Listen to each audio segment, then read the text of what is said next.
Muito bom dia, boa tarde, boa noite. Seja bem-vindo, bem-vinda a 2, 3, 4 de hoje. Eu quero te perguntar por que tanta agitação? Por que tanta agitação? Por que tanta agitação? Por que tanto desespero? Semana passada, essa semana, eu já fiz 2, 3, 4 com esse tema, mas não ficou salvo. Então eu resolvi fazer novamente. E foi até melhor porque eu acabei tendo uma outra perspectiva, uma outra história para contar a respeito de estar agitado, a respeito de estar desesperado. Lembrando que o projeto 1234 é um projeto onde eu darei o melhor de mim para que todos os dias possíveis, ao meio-dia e 34, eu vou promover uma provocação de até 10 minutos, um pouco menos, um pouquinho depois. Então eu quero perguntar para você hoje, por que tanta agitação? Por que tanto desespero? No Evangelho de Marcos, no capítulo 9, a partir do versículo 14, Jesus está chegando em um determinado local onde tem muita gente discutindo, tem muita gente falando alto. Eu te incentivo a depois ler essa história. Evangelho de Marcos, capítulo 9, a partir do versículo 14. E aí as pessoas, quando veem Jesus, elas correm para ele, porque Jesus, talvez ele apresenta uma solução, talvez não, ele apresenta uma solução e as pessoas acreditam que ele chegando ali, ele pode apresentar essa solução. E quando essas pessoas chegam desesperadas, próximo de Jesus, alegres, mas desesperadas, apressadas, o próprio Jesus chega e pergunta, por que tanta agitação? Em outras palavras, por que tanto alvoroço? Por que tanto desespero? E aí uma pessoa interrompe a fala de Jesus e responde a pergunta, é porque eu tenho um filho e esse filho ele tem problemas. Ele é um demônio, toma posse dele, e ele é jogado na água, jogado no fogo, ele se bate, ele tem convulsões e eu queria que o Senhor me ajudasse. A pessoa acredita que Jesus pode ajudar e aí ela pede essa ajuda. Jesus, antes de partir para a ação, ele faz algumas perguntas aos discípulos, ele também dirige essa pergunta à pessoa. A Bíblia não deixa claro, tá? Se Jesus se referiu aos discípulos com essas perguntas ou se referiu ao pai do menino, mas fato que Jesus pergunta, Pitombas, até quando eu vou ter que estar fazendo isso?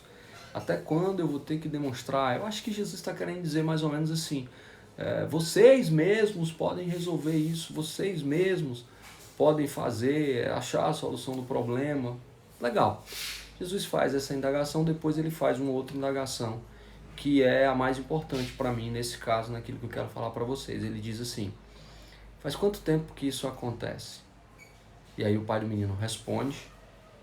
O pai do menino, no final do que ele fala, ele diz que se Jesus quiser, ele pode curar o menino. E aí Jesus fala que para quem tem fé é possível realizar isso. 3 coisas eu aprendo com essa passagem que eu estou falando para você. 3 coisas de vida. Situações caóticas, elas acontecerão. Algumas completamente fora do controle, outras nem tanto fora do controle. Mas se você perder o controle, se você já está perdendo o controle com qualquer coisa que aconteça na sua vida, você pode seguir 3 passos que Jesus seguiu e ele dá esse exemplo. O primeiro é manter a calma. O evangelho, o evangelista, ele deixa claro, ele não deixa claro, ele deixa subentendido que Jesus estava calmo, sobretudo quando ele pergunta, por que tanta agitação? Você há de convir comigo que uma pessoa agitada, ela não vai perguntar para outra pessoa por que ela está agitada. Então Jesus, ele tem calma, ele para e ele analisa toda a situação. Ele vê o que está acontecendo. E não só isso, a segunda coisa, ele faz uma pergunta para poder identificar como ele pode ajudar. Claro, Jesus já sabia o que fazer, isso é muito óbvio, mas mesmo assim ele faz a pergunta, acredito que para ensinar para mim e para você, que diante de uma situação caótica nós precisamos ter calma e nós precisamos avaliar o que está acontecendo, por que aconteceu, qual é a minha responsabilidade diante do fato e, sobretudo, qual é a solução que eu posso apresentar para esse fato. Então esse é o segundo ponto. Jesus, ele avalia a situação. E o terceiro ponto é que ele resolve. Veja bem, parece uma tremenda coincidência, mas não é. Ele primeiro tem calma, depois ele avalia e depois ele resolve. é um erro muito comum que as pessoas que estão desesperadas cometem, em não avaliar a situação, em se desesperar e já querer partir para o terceiro ponto, que provavelmente sem os dois anteriores vai culminar em outro desespero, em outro problema. Esses dias, um cliente meu me ligou dizendo que algumas coisas estavam dando erradas naquele dia para ele. Ele disse até assim para mim: cara, eu estou precisando conversar porque eu estou com a energia baixa. E eu disse: fala aí. Aí ele começou a relatar: olha, aconteceu isso, aconteceu isso, aconteceu isso, aconteceu isso. E desses issos que ele relatou para mim, duas coisas mexiam diretamente com o trabalho dele e mexia diretamente com a reposição financeira, a receita do trabalho dele. Dois equipamentos dele deram problema e ele estava meio que triste. E por que não dizer, estava meio que desesperado. E ali eu acolhi, eu vi, e eu lembrei justamente dessa parte. E eu perguntei para ele: cara, eu fui para o segundo ponto, né? Ele estava em desespero, mas eu fui para o segundo ponto. O que você pode fazer? Quem pode te ajudar a resolver isso? Ou como você pode resolver isso sozinho?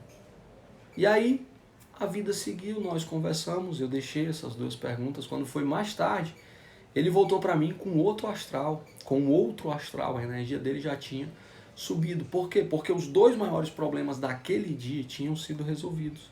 Porque ele parou para avaliar como ele solucionaria o problema. Pode observar que na tua vida, muitas vezes, o desespero, ele cega você, ele te cega, ele não te deixa parar para pensar, ele não te deixa raciocinar. E aí quando o camarada me ligou que trouxe essa devolutiva, eu perguntei para ele: eu não posso deixar você desligar sem relatar para mim pelo menos 3 aprendizados disso que você fez. Aí ele falou coincidentemente exatamente o que eu estou compartilhando com você, que eu tinha refletido na leitura de Marcos 9. Ele disse: primeiro, não adianta se desesperar. Segundo, avaliar como o problema pode ser solucionado. E terceiro, solucionar o problema. Você já pensou o tanto de problemas que você poderia ter evitado na vida ou ainda pode evitar na sua vida só em você manter a calma e parar para pensar? Ei, intencional, tem coisas que eu não controlo, tem coisas que você não controla. O que eu controlo, o que eu resolvo, eu me levanto e resolvo. E você também. E o que eu não resolvo, eu dou o melhor de mim.